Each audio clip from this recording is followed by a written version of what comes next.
Everything we discuss will be timestamped in the description below. The definitive Vanguard guide, we have over 50 operations, all maxed out weapons, and we will go over 3 different builds that I like to use during my time with the class, as well as the perks, weapons, strengths, and overall strategies for the Vanguard. They have access to one of the most powerful weapons in the game, the Melta Rifle.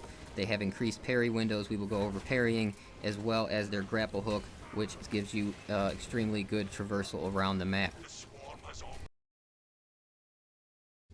Alright, this is a very important one for anybody that does not know already. You can basically cut your reload time in half with your Melta Rifle by switching to your secondary, off your primary, and then back to your primary. As you see, this is how long this gun normally takes to reload right here. And this is what happens when you switch to your primary and then back to your Melta Rifle when you're about 50% reloaded. Okay, you have to wait before that bar is 50% reloaded, because if you don't wait, then you will cancel out your reload. Like, watch, if I don't wait long enough, I start to reload, and then I switch, I'm not reloaded, because I didn't wait long enough. You have to wait for this animation to be about 50%, and then you can switch, and now you see I'm fully reloaded. So you can take advantage of that in a couple different ways, because basically how it's working is, it's not just if you switch to your primary, or not just if you switch to your secondary, then if that's working. It works also if you are like attacking or parrying. So normally an attack or a parry will cancel out your reload. Like right here, now it just canceled out my reload because I did it right away. But if I wait for it to be 50% and then I parry or attack, now you see I am fully reloaded. So that is how it works. So basically, if you wait for your gun to be 50%, you can basically do anything in the game, and then you know when you come out of it that you are going to have full ammo. It's very useful to know. I'm sure definitely with the secondary thing, they're probably going to take that out of the game. The parrying and the attack, they might leave that part in the game, but I'm sure they will take the switching to the secondary, because that one's godly. You can put, if you map that to your paddles on the back, you can switch in and out of your secondary and your primary very fast, like without taking your hands off anything. So that one could be very, very deadly. Even just me using the D-pad is quick enough. Like right there, you see, I mean, that was so fast for a Melta Rifle to be reloaded again. So I know a lot of people probably know this already, but this is very important for anybody who don't know it, that you have to take advantage of this as well. For our grapple hook, it is a very nice ability. You have some of the best traversal in the game, only rivaled by the assault class. As you'll see, a reticle is popping up around the enemies. That is where you will grapple to. So how you are using this is, when you use it on heavy enemies, it supplies a very nice knockback, so you can always get attacks off on that enemy after your kick. So always utilize that, as well as you are trying to help your teammates eliminate the annoying things on the map, such as ranged enemies, because you can get to them the fastest. So only things you really need to note is when you are dealing with ranged enemies and you're grappling to them, you are trying to grapple in between their reloads, because you are not immune when you are pulling yourself towards the enemy. Like right there, when I pulled myself towards him, if he would have shot, I would have taken that damage. So you always need to remember that. But that is one of the most beneficial ways you can use this for your team, is really looking for those ranged enemies that are very annoying, that are across the map. You will traverse to them, because you in the assault class are really good at doing that, going all the way across the map and dealing with those annoying enemies, and then coming back and dealing with the big pack of enemies itself. Very, very helpful to your group. Now, other things that you really need to know about the grapple is you don't want to use it to get out of large, very dense packs of enemies. So if you're surrounded, and I mean like 360 surrounded by 20 or more enemies, usually going to your grapple is not going to be effective in that scenario. Once in a great while it'll pull you out of there, but I would say 90% of the time you will get interrupted, you will get hit, and it'll get you killed more than help you. Now if it's only like 10, 15 enemies, you know, and you're not completely 360 surrounded, you can usually grapple out of those situations to save yourself. So just keep that in mind as well. Alright, for our parrying sections, some quick stuff right off the bat. You never take a blocking weapon with the Vanguard, or really, you don't take a blocking weapon. They're kind of broken in the game. You cannot perfect parry with a blocking weapon, and that kind of negates everything you could do with gaining armor back in large groups of fights. So I think they will fix that eventually, but right now, the overall consensus in the game is you do not take a blocking weapon. You take a balanced or a fencing weapon, and me and most people in general prefer the fencing weapons to increase your parries or your perfect parries even more. And with this character and a fencing weapon, it is very hard not to hit a perfect parry. So the first thing you need to know about parries and why it is superior to dodging is because it cancels out your attack. So anything that you're doing like that mid stomp, it doesn't matter. If you hit the parry button, you're going to cancel it out. So no matter what you're doing, besides dodging, you cannot cancel the dodge with the parry, but anything else, if you're attacking, if you're reloading, if you're shooting, anytime you hit the parry button, you are going to parry. So that's why it is superior to dodge in most cases. Unless a dodge is called for, you are going to want to parry, and it's going to refill your armor and have all types of benefits as well. We'll take a real quick look at a gameplay segment and kind of break down how you're going to want to use your perfect parries in battle. Alright, we're going to want to keep an eye on my armor segments in this section, and it'll really show you how we are using our parries, our perfect parries, to stay alive throughout these more populated battles like this. Now, when you have a heavy enemy, what you do is you focus on the heavy enemy, and you react to him with your parries or your dodges. As you see, I missed a dodge right here, but as I will perfect parry some small enemies, and I will regain my armor back. So you really want the smaller enemies on the screen when you're dealing with larger major enemies, because they are what is going to keep you alive and sustain your health while you're fighting them. So unless they are a ranged melee or a ranged minor enemy, you don't really mind them on the screen, because you can basically look at them like armor potions. While you're fighting the heavy enemies, you are constantly looking around for a light enemy to perfect parry and grab armor back from. So keep them on the screen, focus on the heavy enemies first, then keep using your light enemies to regain your armor back. And that is really the cycle that you want to take with this character and every melee character that there is. Utilize your perfect parries, regain your armor back, and keep yourself fighting longer. This is our definitive Vanguard build. You pair it with the Melter Rifle and the Chainsaw Sword, and this will 100% get you through Ruthless if you are having any difficulties at all.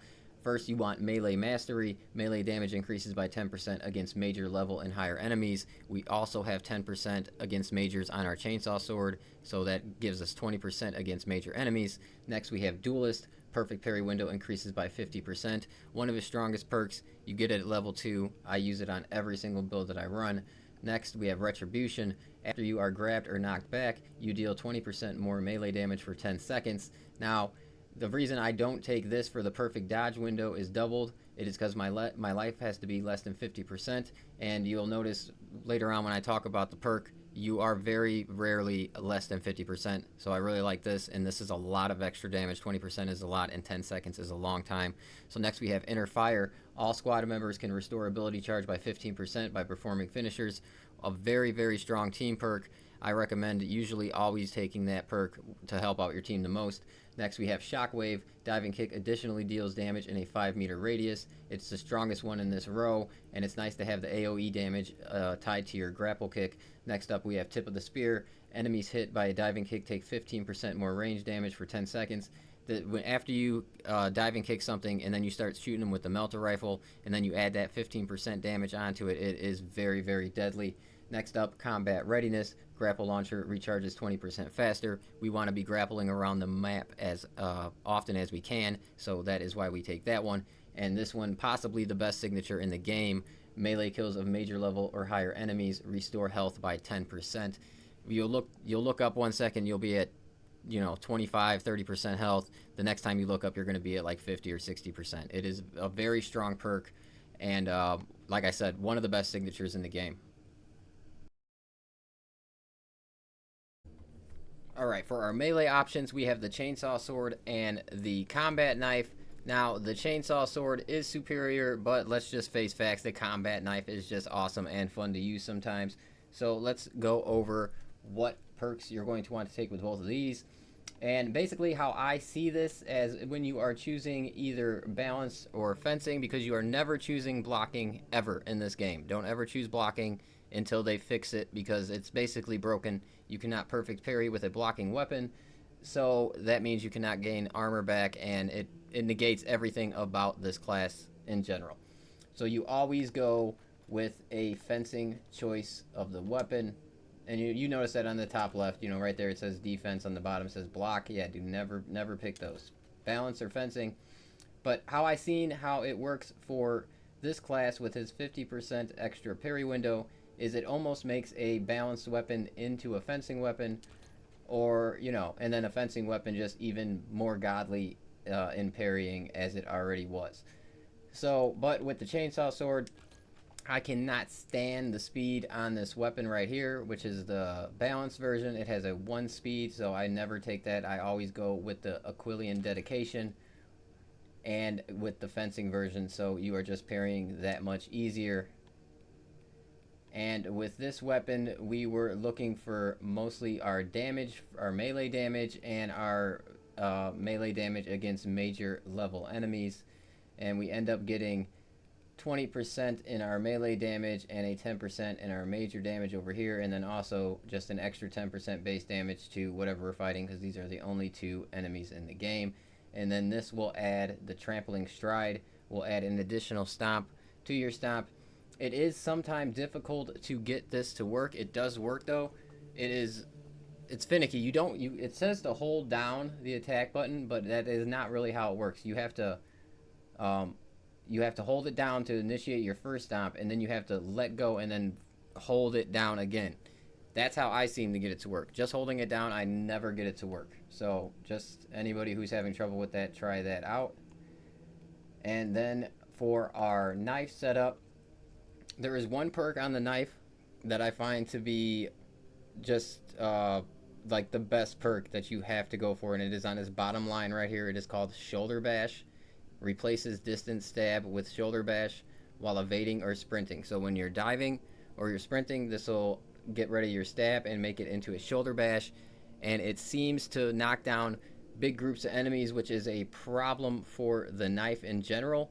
So that is why I followed this bottom line to there, and then I went with the 10% versus the Tyrannid. And then just, I basically, all I really wanted was this shoulder bash right here. After I tried that out and I used it, I really found out how useful it was. I actually found that perk on the sniper, and it made my time with the sniper a lot easier. I really utilized that on the sniper, a lot more than the Vanguard, because he has a lot more melee options, and just, with his grapple hook and stuff. But with the sniper, I'm telling you right now, if you guys are not trying out that shoulder bash, try out the shoulder bash for the combat knife. Let's get into our primary options for the Vanguard. We have the Melta Rifle, which is basically your real only option. The other 2 are pretty mid-tier guns, and compared to the Melta Rifle especially, they do not compare in the least bit. So for the Melta Rifle, you want to look for the increased magazine capacity, so you can have an extra 30% in your magazines, and it has a pretty small magazine to start with, so that really helps. And then you're going to want to dip down right here for this reload all weapons 10% faster, because that's one of the only downsides to this weapon. It is the range, and it is the reload speed. Very slow reload speed. And then you want reloading immunity, because while you are reloading, you do not lose control from heavy hits, so you will not get interrupted while you are reloading your weapon. As I said before, and most people already know, this gun is top tier. That's why I recommend a Vanguard for a beginner to the game for sure, because if you bring this gun with you and you pair it with that chainsaw sword, it is a very, very deadly combination, and the most deadly combination in the game, to be quite honest. I mean, 80% of the game at least is close combat type of encounters, and this is the strongest close combat weapon that there is. So with our other 2, you have the Oculus Bolt Carbine, which is more like a SMG. It has a very high fire rate, And then you have the Instigator Bolt Carbine, which is a scoped gun with a 3-round burst. You don't have to use the scope, but if you click in the right joystick, it will turn into a scope gun. It is just okay. Like I said, it's mid-tier, even with my headshot damage maxed out and me getting lots of headshots on heavy enemies. It takes way too long to take them down. And the main thing I was looking for on this gun is I wanted this right here, was each shot penetrates 1 additional target. So if you are inclined to work up this gun, that is the perk that I would go for. And then with our Oculus Bolt Carbine, what did I want here? We were looking for mostly ammo reserves on this weapon, because you go through ammo very quickly with this weapon. Like I said, it's more of an SMG. You know what? It has a decent hip fire on it, a lot less spread than I thought. So, you know, give it a try. But if you are looking for the absolute best primary gun, it's really not even close. It is the Melta rifle by far. Alright, something that is truly lacking with the Vanguard, I think, is build variety. Some of his stuff is really set in stone. So I did a melee build and a parry/dodge build. So I went across and took all my melee damage perks, and then I went across and took all my parry and dodge perks for a build. Now, the parry and dodge build was by far the weakest. I didn't notice much benefit from even switching to those perks that I did. And then with our melee build, only thing we're switching from our definitive is from our team perk. We are moving off of the 15% extra ability charge from finishers, and we are moving that to the 15% extra melee damage for our team. Now, this build is, you can run Ruthless with this build because it's very similar to the definitive build, but it is not as strong as a definitive build, because with that 15% extra ability charge from enemies, your bulwark is getting his banner faster, you're getting your grapple faster. It is just too good of a perk to really pass up. So like I said, these are the other 2 builds I ran, and I feel like this class really needs better build variety, and I think they will probably get it fixed in the future with a lot of classes that are similar, like the Vanguard.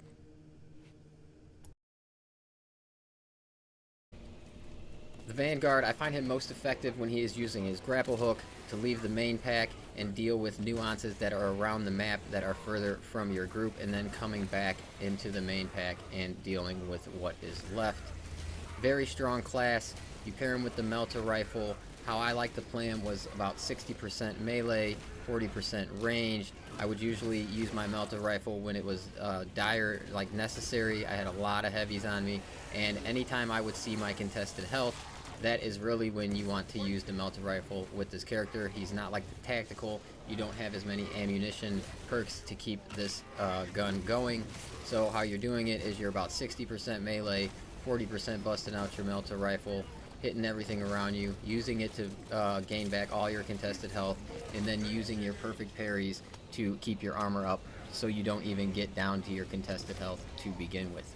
Very fun class to play. The Parry King for sure. I think a lot of people will have fun with it.